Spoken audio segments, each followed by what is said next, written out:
Hello there, M.Strange here. Now we've taken a change of direction with this series because I really didn't have an overall plan when I started making these, starting with the how to make your character come to life one. I've just kind of been doing them as the final renders from my new film are rendering. That's what that hum is in the background. It's the fans and the computers. But now I've actually decided since I gave you that rig with the box man and I showed you how to make a monster and kind of the stuff in the direction I'm going, I thought, well, we might as well just make a whole film, like a whole little, ridiculous short film, so you can see the entire process and follow along, and maybe it'll help you if you haven't made one before make your own first little 3D short film. But the process I'm going to show you can easily be scaled up to a feature too. But this is just the first iteration of like my school or whatever, so this will be like the test run. So it might be rough at times, but hopefully you can follow along and make some stuff as I'm making it. So since we already made a monster and have a rig, we're going to make some other characters after, or modify them from Boxman. But first I decided we're going to make some props or some stuff for our sets. Because it's going to be a little film about this guy and his girlfriend in this forest or this weird place, and they're going to get attacked by that monster that we made in the last video. So these are just some real basic wooden props for my new film. Actually, this is like background stuff. I don't remember where I used it. And this is modeled off stuff I actually have on my desk. There's like a dollar store here, like this Japanese dollar store, and I bought all these little props. So I decided, it'd be fun to try to model them. And I use the Mograph module a lot for modeling. That's how I made this little fence here. So what I'm going to do, I'm just going to give you a basic overview. I'm not going to model the whole thing, so I'm just going to show you a little bit of my process and give you a different idea how to model stuff. But this is really basic modeling. So if we look at this lamp here, this little lamp, so it's a good thing I didn't rename my stuff, because you can see this whole thing pretty much is made out of cubes, right? So just to give you an idea about how this stuff was made, I'm just going to go really quickly through this stuff and just kind of show you what I'm doing here so you can see. So this, if we look at this, it looks like I just made knife cuts into a cube that, if you can see, the edges are beveled. So I don't remember if I beveled it before or after, but we'll just go ahead and do it after. So I'm going to make this editable, go into poly mode, and I know I'm going to pull these two things up. So I'm going to get the knife tool, and if you want to be exact, you can go into top view and make sure this one actually we want to restrict to selection. Usually you don't, because it gets annoying if you want to cut through something. But I'm just going to hold shift and go like this, and this will probably be off or something because I'm doing it super fast. So let's go look again. What did I have? I had those risers. Oops, I went the wrong direction. Oops. Stop snapping. So I'm going to do it this way. I normally wouldn't do this. I would do it from the top view and do it much more precise. Stop your snapping. So if you want to get it to snap, turn the constraint on, but I don't really care. So I'm just going to go like that, like this, and then it's cut across. Oops, because most objects, like in real life, are pretty simple once you that's totally straight. Are pretty simple once you break them down into their like core pieces. And what I found is that a lot of times when you start out, like I did, I was always trying to make stuff out of one piece. But then, oh, I didn't see that extra thing. But then later I just realized, well, why am I doing that? I should just make as many pieces as possible. That makes it easy. And using the primitives in Cinema 4D, the built-in primitives, like makes your life a lot easier if you can use those. So why not utilize those? So this just looks like a cube with the top cut off or something. Let's see. Because the only part you might be and like this extra piece here would just be an extra knife cut or extrusion there. The only thing you might be like, wait, if you're a beginner, like how do you do that window part with the wood, but that's super easy in Cinema, and I'll show you there's a tool that does just that. does that to things for you. So it'd be something kind of like that, and we'll make it editable. And then let's see, looks like I just got all of these. I'll ignore that foreside because you can't even see it. And oops, we're gonna go inner extrude, preserve groups, doesn't matter to me. We can go like that, and maybe we'll pull it in or something. Then we'll delete those. And then we'll go to the loop selection, U and L. And I don't know if this is exactly how I did that. I'm just, doing this really quickly. Oh wait, is that how I did that? No. Oh, I see what I did. So then I inner extruded it again. Then I pulled it in. Then I deleted it. Then I went to the loop selection thing, got this. Like that. Maybe did I pull that out? Probably. And then you can go into edge mode, loop selection again. And I probably beveled these.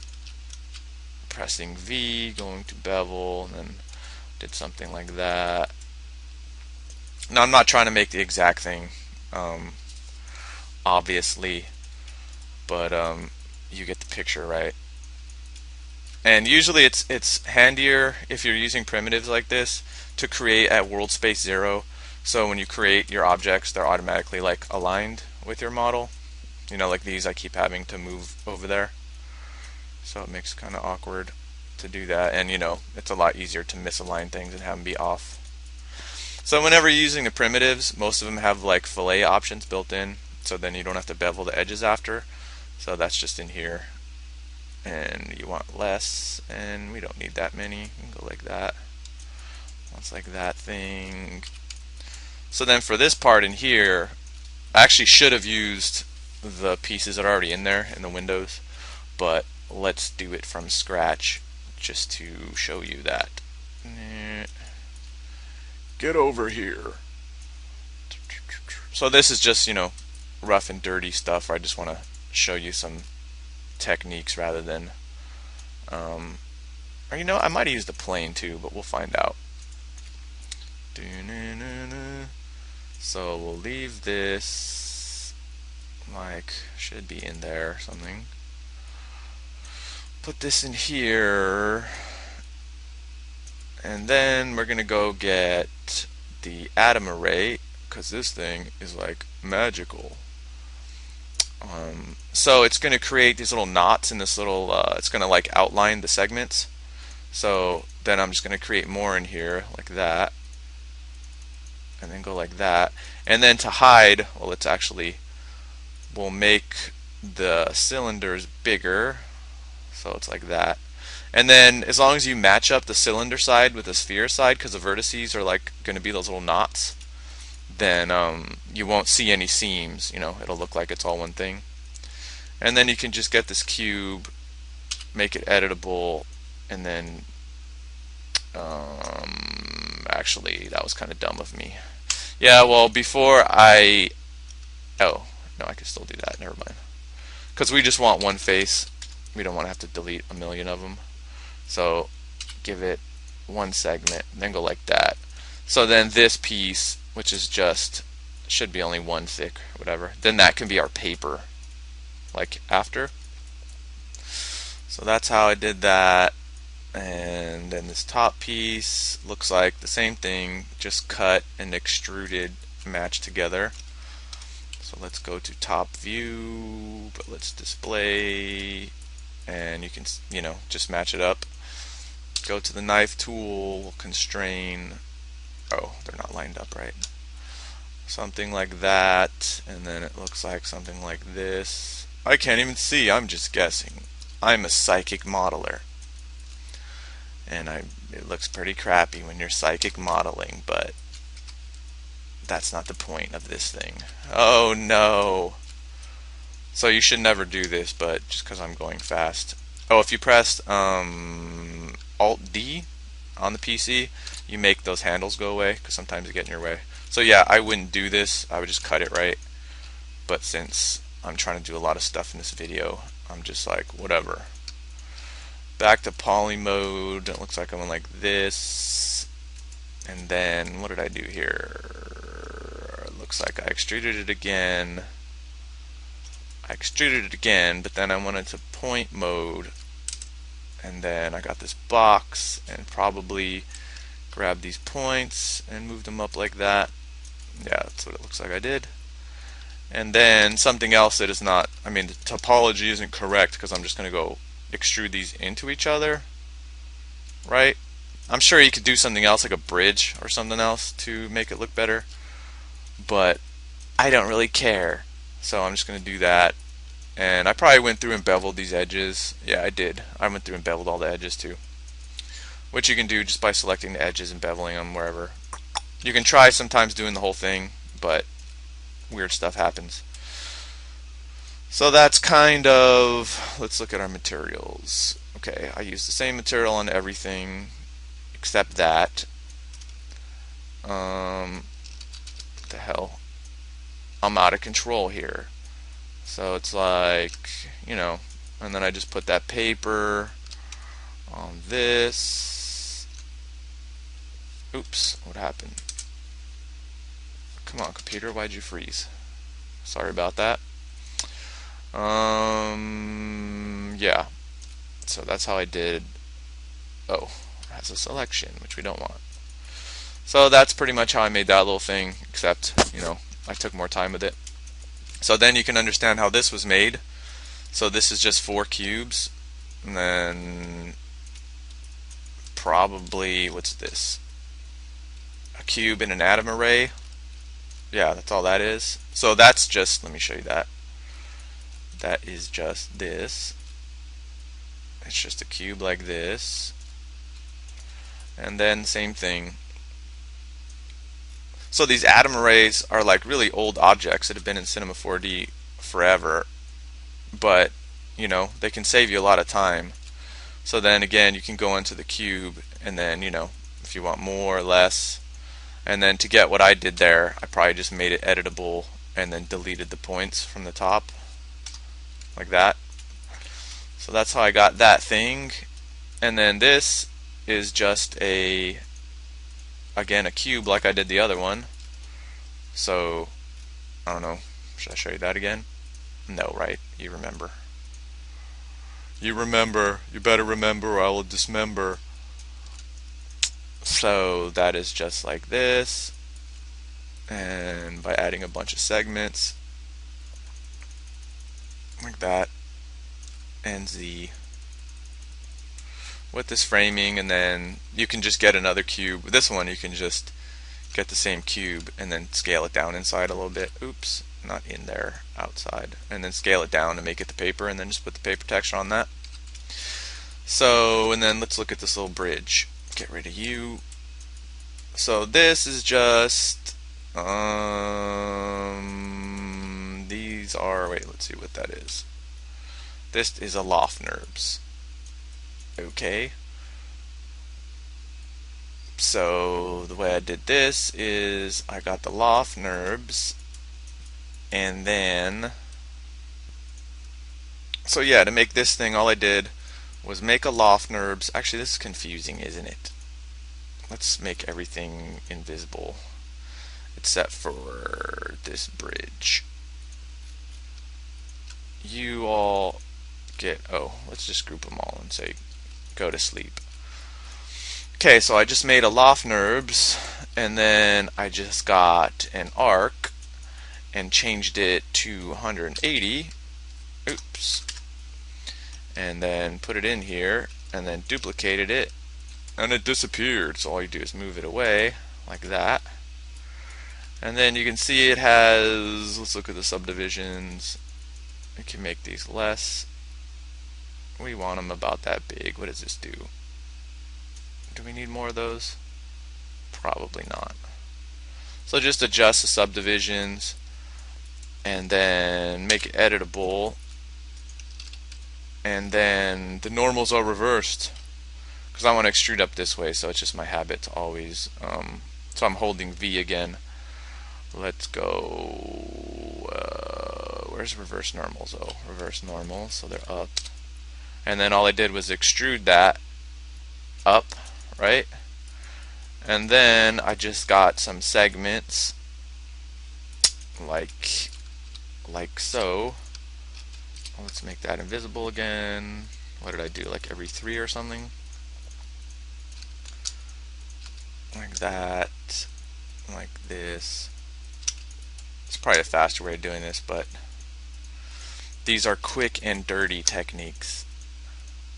So take your white gloves off, fancy modeler people who want perfect topology, because this is the quick and dirty method. So then I just went like that, and that's pretty much that thing. And then these are just, what are these? These are just cubes or something, or no, they're just cylinders scaled down. So I mean, when you look at some models, I mean, it's not like these look complex, but pretty much anything you find in the real world, unless it's all like whatever plastic injection, like injection molding or something, it can usually be broken up into a bunch of pieces. So that's pretty much how that was made.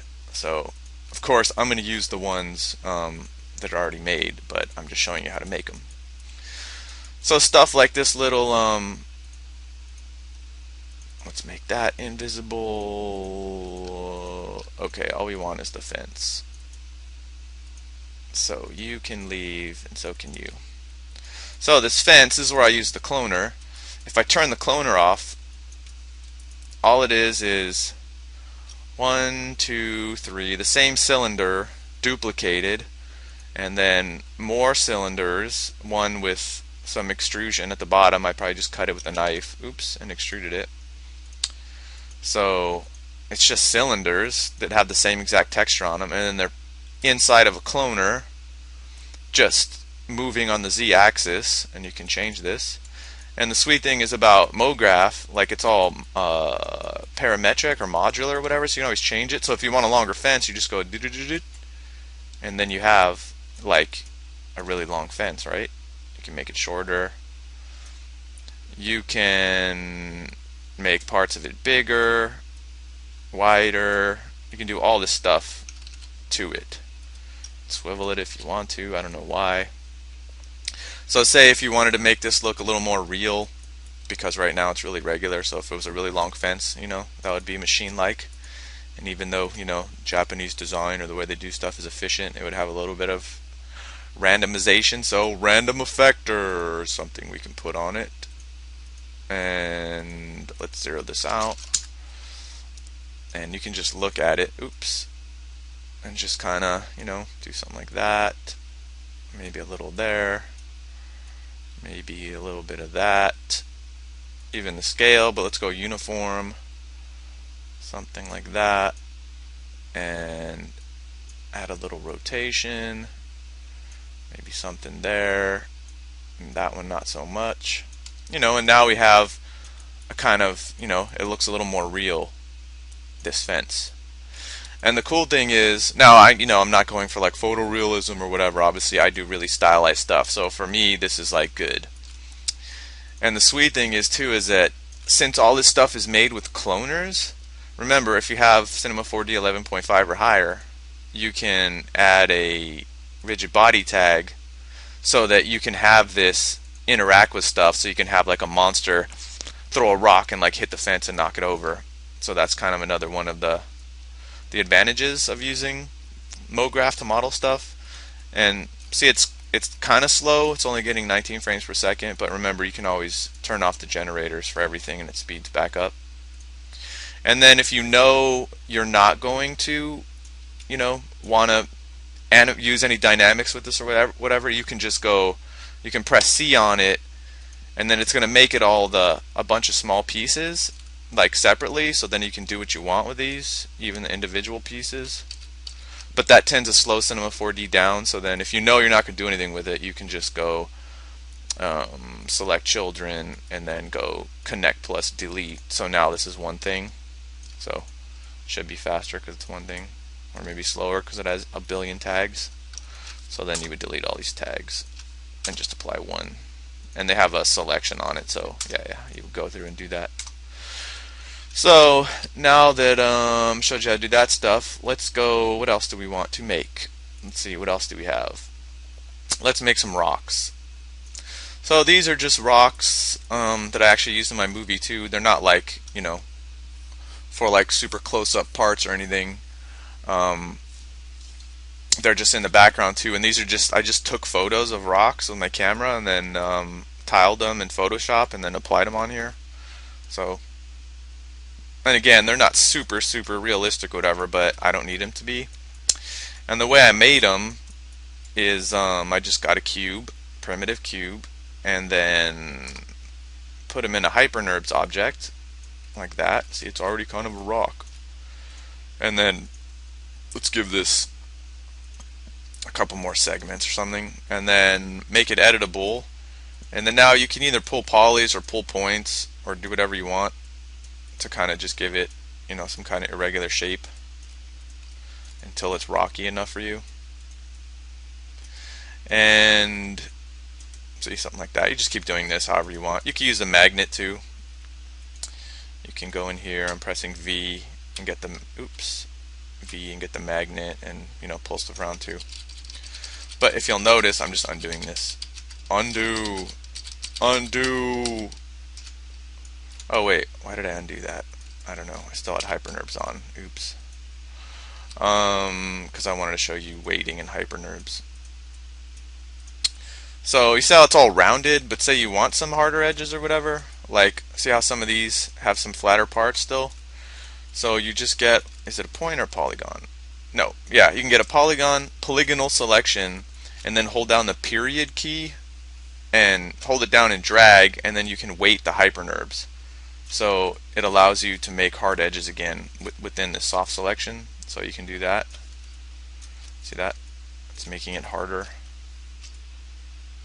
So yeah, you can weight it. So if you're doing this for character stuff, and you're like, oh, I don't really like it because my character just looks all rounded and blobby everywhere. So you can still mix it if you're using hyperNURBS by weighting the hyperNURBS. Like that. Obviously that's not a natural rock. So we'd go through and make a bunch of rocks like that, which we're going to use in our set. And why does it keep going back to this? So here's another, this is another little bridge that I used in the film actually, and it's not super accurate or whatever, but for when it's far away and like lit up right, it's fine for me. And this is all cloners working in object mode on spline. So if we turn off all the cloners, that's all it is. And actually there's cloners here too. Let's turn that off and that off. So these are all the base parts. So this thing is just, if we go here, we'll see that there's this floor piece, like this floorboard, and it's just this cube that has fillets turned on inside of a cloner that has 8 pieces. We can make more if we want. And it's just moving on the x-axis, and you can move these two to get like some gaps in there or whatever you want. So that's, and then this banister is just one little piece of wood. I think it's one of those. Yeah, and it's just cloned along a spline, and I moved the spline a little bit, but let me just show you how to do that. So I just started with an arc again, something like that, and but obviously I probably pulled the points out, so I made it editable, and I started pulling the points out or doing something like that. So then once I had this, then I just made a cloner, but then I put the cloner into object mode. Then it asked me for the object, so I tell it this spline, and then it's just about getting your object that you want, something like this, and putting it in the cloner. And then you can see that it's actually going the right way, but these are too big. So then you can scale it down and just adjust the mode to like even, and scale this down, so you would just tweak this out to fit, but that's pretty much how that banister was made. And There's the other one, same thing.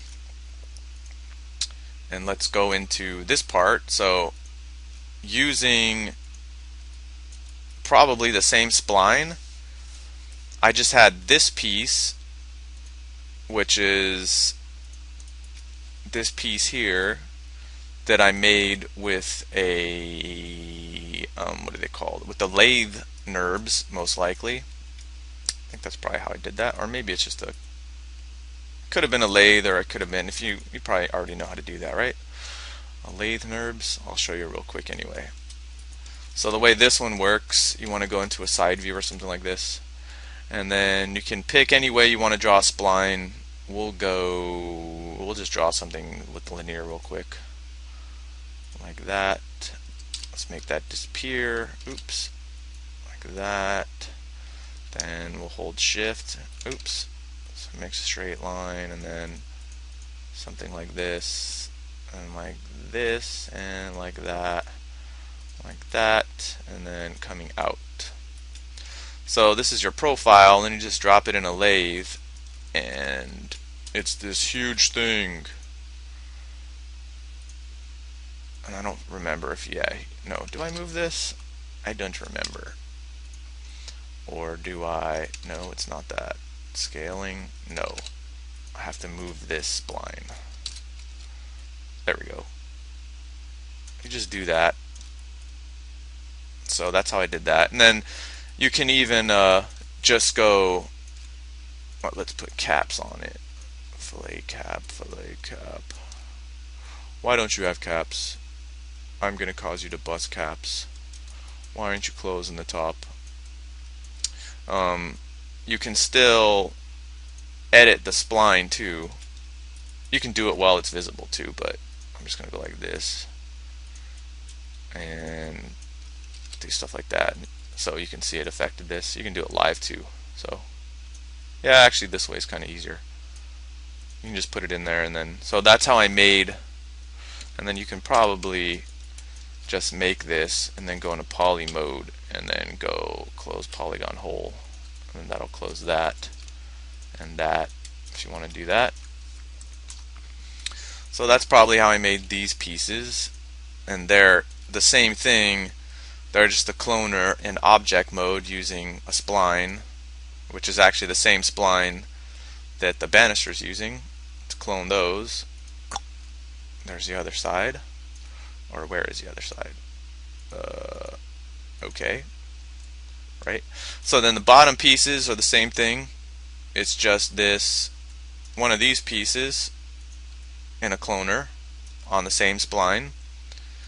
And this thing is the same as that one over there. And then just using those basic pieces. So again, taking those little pieces. So how easy are those to make? Like, super easy, right? But then when you use Mograph, you can get stuff like this. And then again, if you wanted to randomize part of it, so if you wanted to make this look more real or something, you would add this in and zero these out, and then, you know, just add a little bit. I didn't do this because obviously I didn't care, because I don't know why I didn't do that. Maybe I did, because once I put these in the set, like, you know, I would change them a little bit more too. So then you have it like more rickety, and then, you know, if you wanted to make it possessed by the devil, we can use our friend the formula effector again. But obviously we turn it down a little bit. So now it's like this possessed weird bridge. Dare cross over it, it is alive.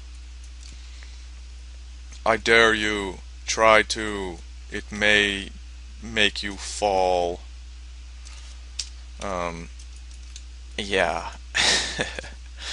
Oh, here's another thing too. I don't know if this works, but see how when this is moving, but the texture's staying in place? So that's why in Cinema 4D, I mean, if I used, I don't think it can have UVs, can it? It can, but then it gets all weird. Then you'd have to like move this into place or something like that. I don't know, but I don't like that. But that's why they made the stick texture tag. So you put that on, you press record, No, it doesn't work with cloners. Yeah, so you'd have to use UVs or oh, I was lazy. I should have just cloned that. Or this, I mean. Yeah, I don't know why I didn't do that. So, but now it's in the wrong. I'd have to rotate the texture to fit it, but that's what the stick texture tag's on. So it's usually if something's animated or being deformed, you want to put a stick texture tag and then it won't move. But that's some other subject or something. So let's get out of there. Can we give that guy some? No. I wanted to show you something else real quick. So here's a roof for these buildings I used in my new film.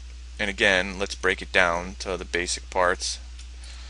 So this might be a cloner. What's this? Yes, there's a cloner within a cloner, which you can also do. So this roof is just these tiles. So I just went to like Google Images and found pictures of like Japanese tile roofs, I don't know, roofies. And I made the basic pieces that I could see in the photos, and I knew since it was, you know, they're tiles, they're tileable. So then I just went and cloned these across a line. So, you know, here's a cloner, it's just moving and minus X. Then I put that cloner in another cloner, and then that one's moving in Z to push them this way. And then like I made this end piece and then cloned that, made it go across. And then I got these flat pieces, put those across, that other piece underneath it going across, this piece like bricks on the bottom, that one is these little symbol things on top, and then another one on top of that.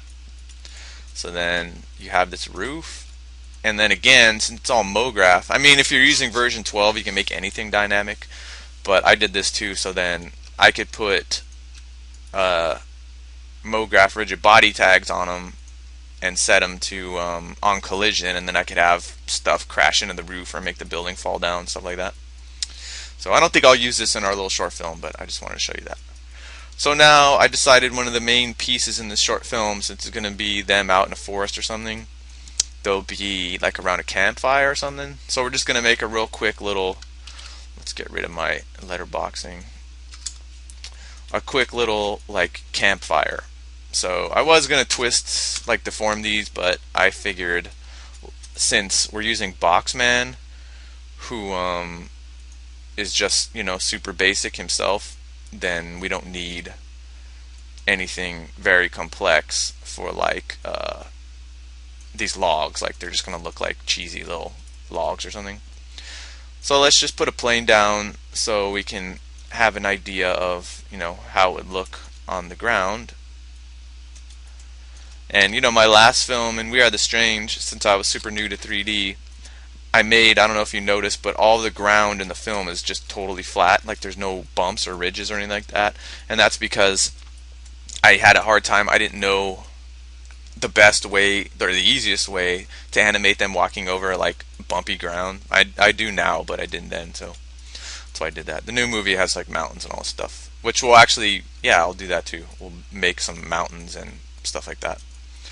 So we're just going to get our cylinder, which will be our, you know, base of our fire, and you guessed it, I'm going to use a cloner. Let's put it in there. Let's first try radial mode. I don't know if this will be the final mode we're going to want to use. Let's get this dude up there. Let's see, ZY. Actually, I kind of want that, but let's rotate that, put it down. I could try for one of those super cheesy campfires. Let's see how many pieces. Like that, and then let's see. No. Oh yeah, like this. But we want the radius to be bigger and get it up there. And then what was I doing? I was doing this.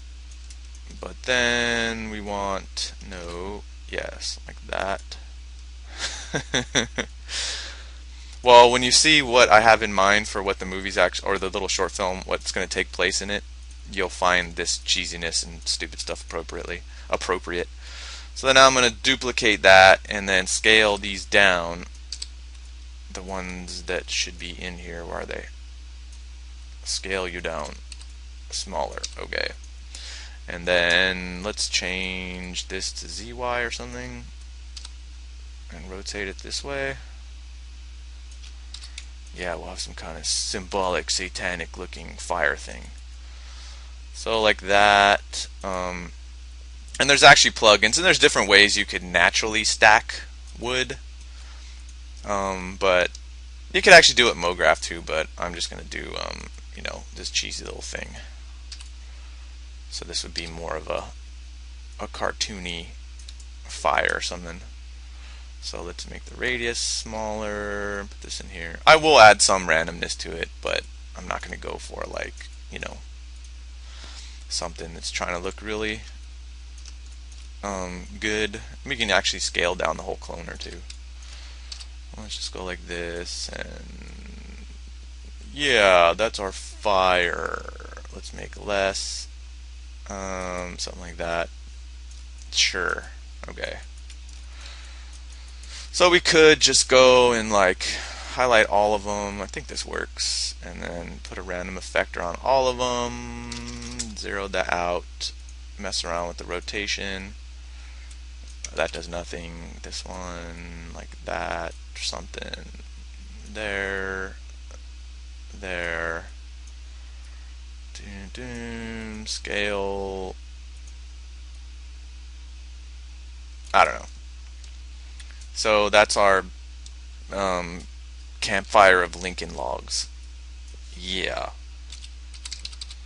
Oops. So there's our Lincoln log campfire, but it can't be a campfire. See, there's no texture either. Should I get a texture? Not right now. But it can't be a campfire without fire. So let's get a light. And I'll try to keep this stuff too, so it's like it renders super fast too. And we'll just make it some kind of orangey fire. And we could use volumetric. We'll try volumetric first, but I think it might take too long or something. Because I was talking to a friend of mine who uses Cinema 4D2 and about this course and like what I should do, and he's like, well dude, remember, not everybody has a render farm. So I was like, oh yeah. So I'm going to try to show you things that you know, you can make that even if you don't have a render farm or whatever, it's it will work, because I don't want to show you how to make stuff and then you try it and it takes forever to render. So let's go like that. And then actually what we want to do, right, let's go and make a material. We'd want something so that these logs are like glowing, right? So let's make a glow material, and then the inside logs would be what? They glow like that, something like that, something like that.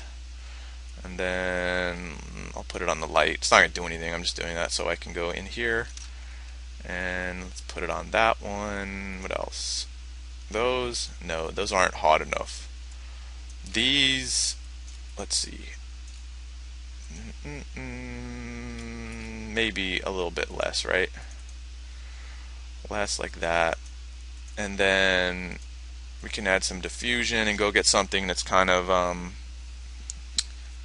organic to, what would water look like? No. Let's try that skin thing again or something. Or can we can actually just use a built-in noise too. Let's go get a noise, but make it bigger. I won't make this one satanic. And make it smaller.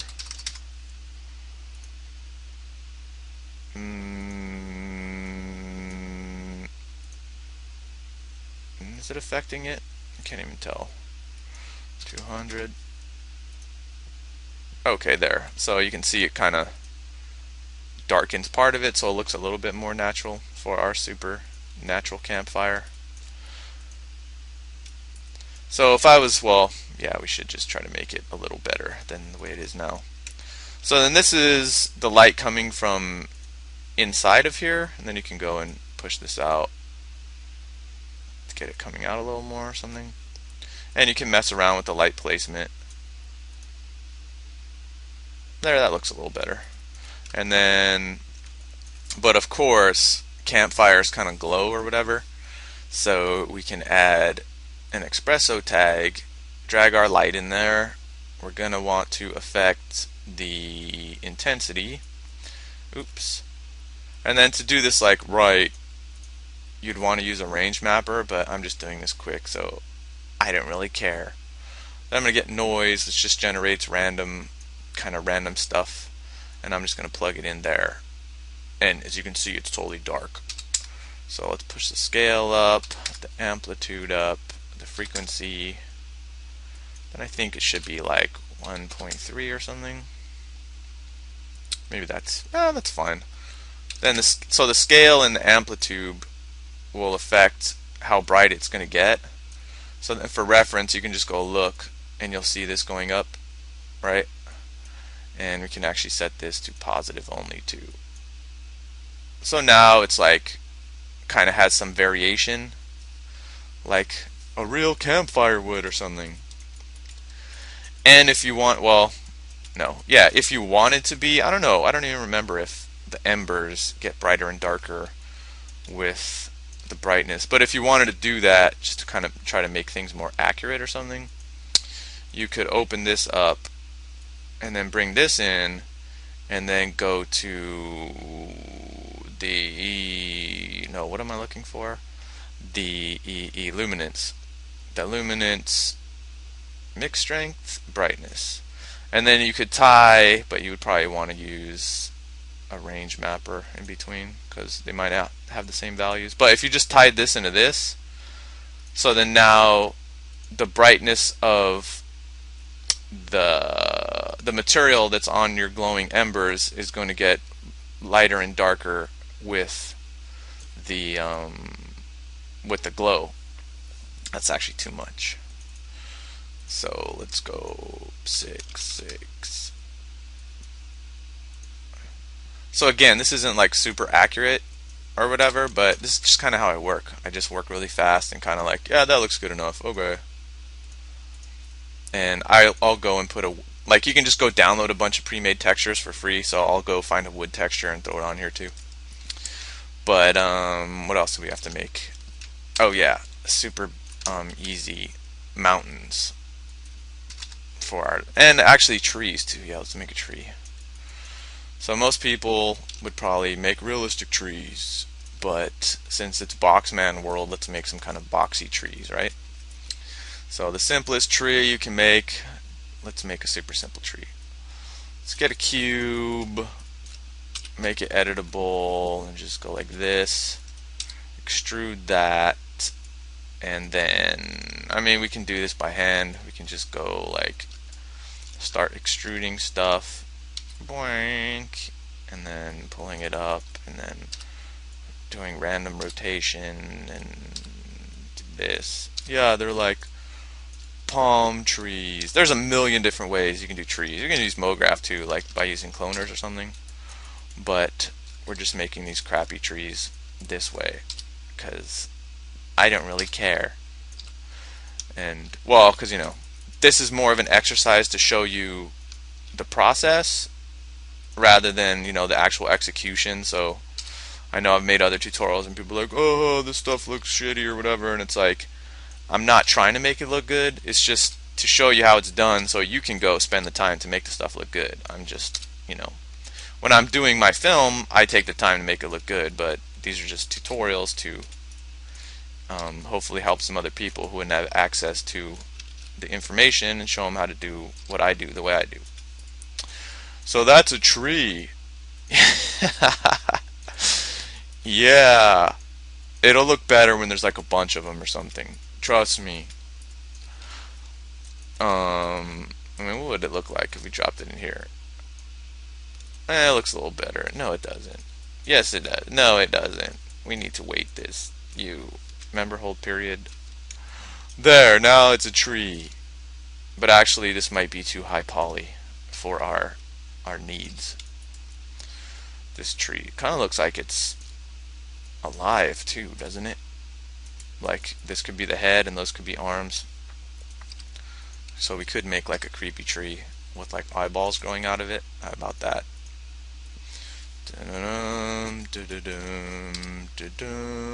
So let's inner extrude that, pull that out, and then let's go get loop selection, but there's no loop. Oh yes there is. Then push this in, or no, inner extrude that, no, pull this out. Let's just pull it out like that. So this will just be our kind of creepy tree, right? Oops, I don't even know how I did that. What am I doing? Something like that. Do we want this?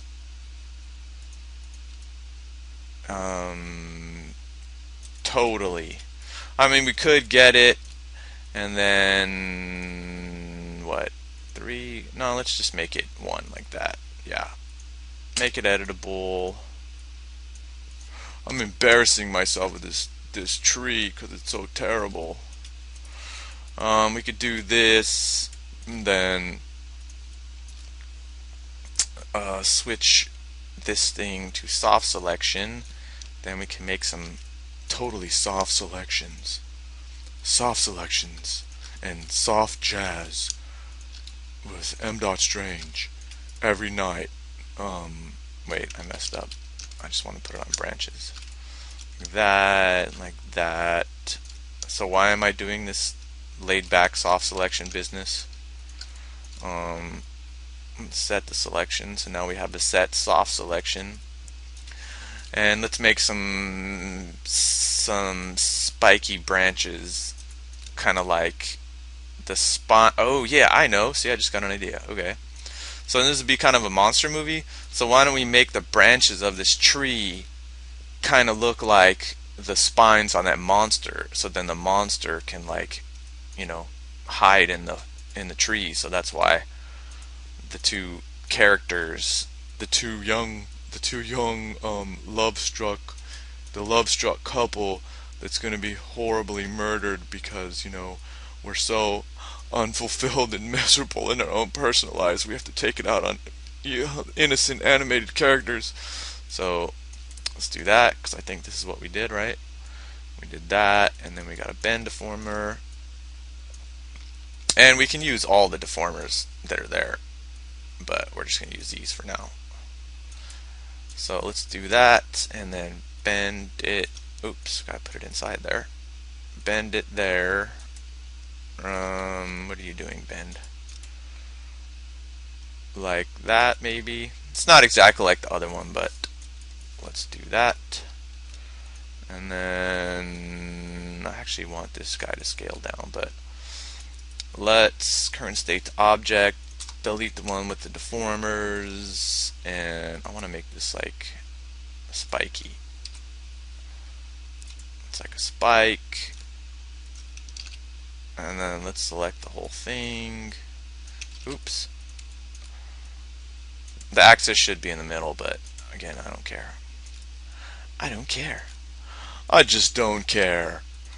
And then we're going to go, and if you remember, we can go cloner, object mode. And if you remember, when I did the monster guy, we didn't have any control. I just put it on the body parts. But we didn't have any control, just like this. It's going everywhere because, you know, we only have these maps that we can use. So, but so you can also set a selection. So I'm going to take that selection that I made the soft selection and use that. So now it's only on the branches or whatever. And then this, what the hell is this doing? Where are you? I think these things are too big too. Let's move it down there, something like that, and we'll totally scale them down like that. So now save this as tree. So now we have this, and what do you think? Should the trees like move too, or no? I guess they should, right? Because if the monster is gonna hide in the trees, if the trees aren't moving, then he'll totally stand out. I think I did a 0.1. So these will just be these creepy living tree creatures. Hopefully it won't destroy my computer when I clone these to put a bunch of them for a whole forest. But we shall find out. So then there's our living tree. Let's go ahead and group that into tree. Okay, so now I'm going to try to keep these videos an hour. So now, oops, my computer freaked out again. It does that sometimes. So now I have 10 minutes to make the landscape things. So I'm going to go and use one of Cinema's built-in landscaped objects. And I'm not sure of the scale. I'd have to get that monster, but we can fix that after. So I can go in here with segments. I don't want it that high poly. Let's go like that. Depth segments, no, something like that. Rough furrows, sure, a bunch of those. Fine ones, totally. Scale, yeah. Sea level, sure. Plateau, whatever you say, guy. Okay, so like, once we have this, then we can go and, actually we can't, we have to make it editable, okay? Make it editable. Then we can go and get the magnet, make it bigger, and just start, oops, not you, well I guess we could, pulling parts of this up, because again I really don't care. There's actually a plugin that I use to make all my landscape stuff now called Surface Spread by C4D Jack, and you can do more than that with it. I highly recommend it, but we're just going to use this ghetto technique for now. So I'm just going to pull these out. Hey you, get back down there. Nope, talking in class. Let's go like that, like this, like that. Something there.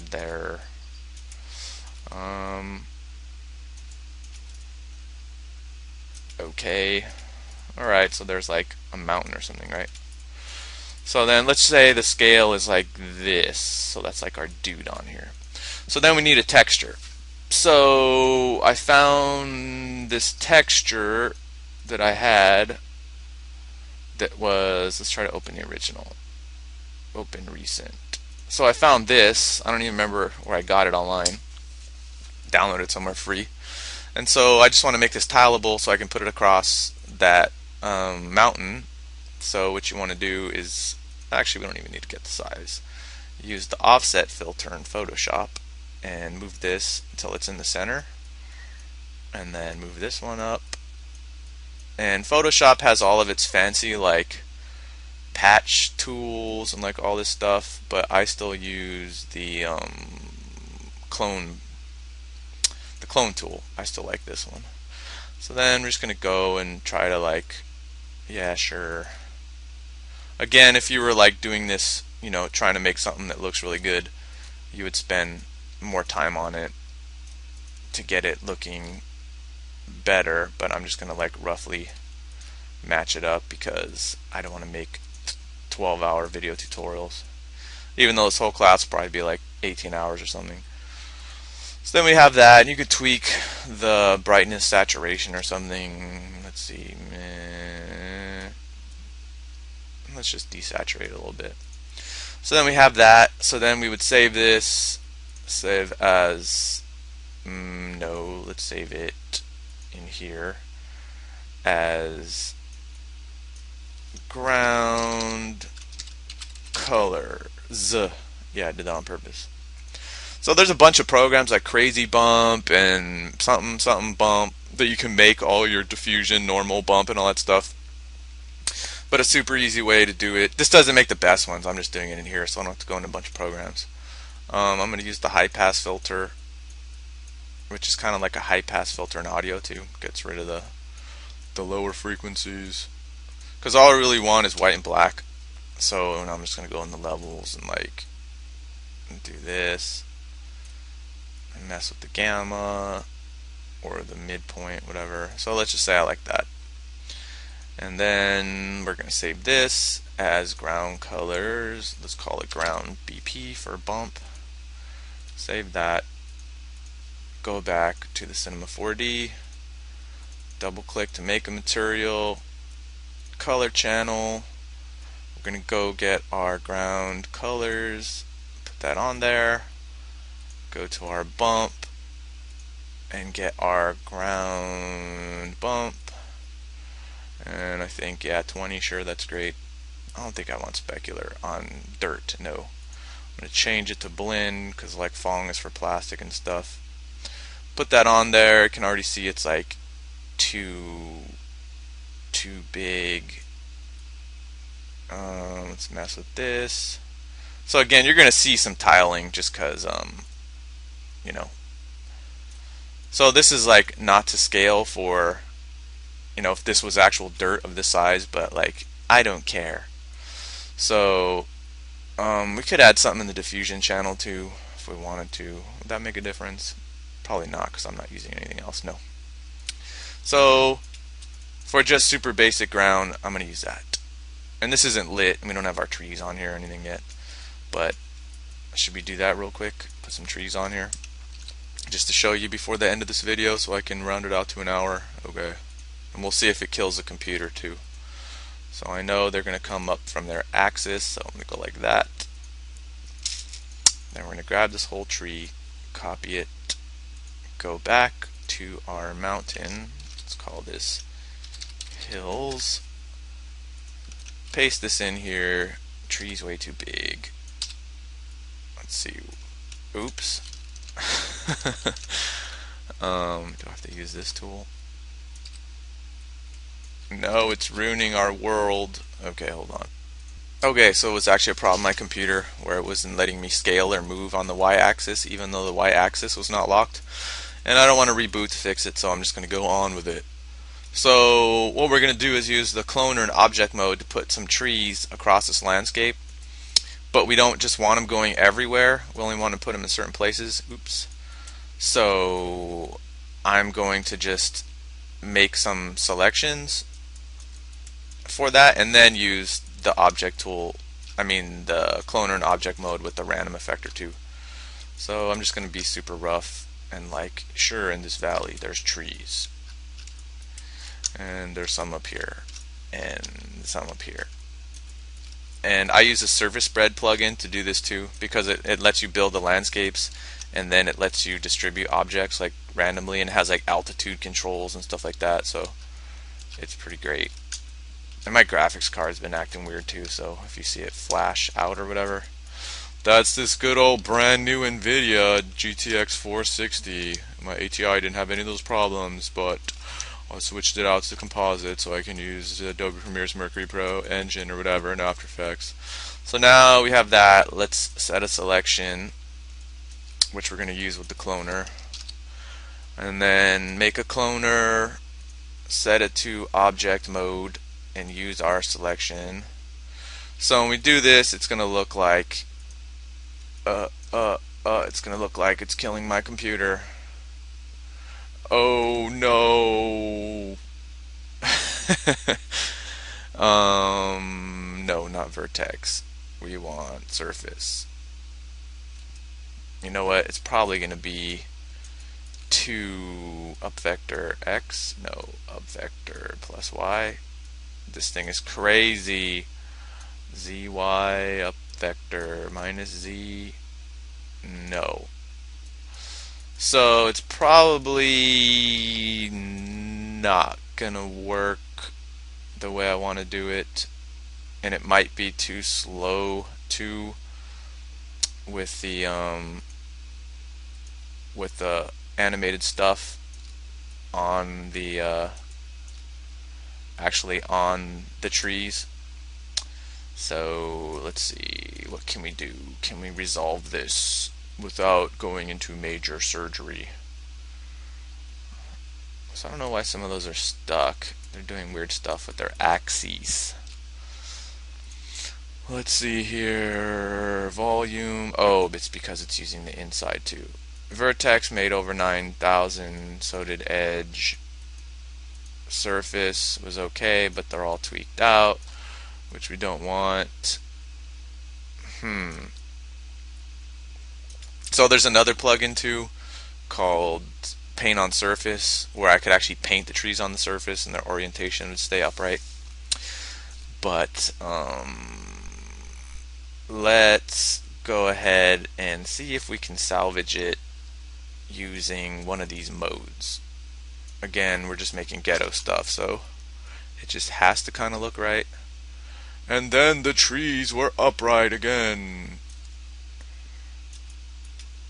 So I kind of wanted more trees in this, but what can we do? Oh, count.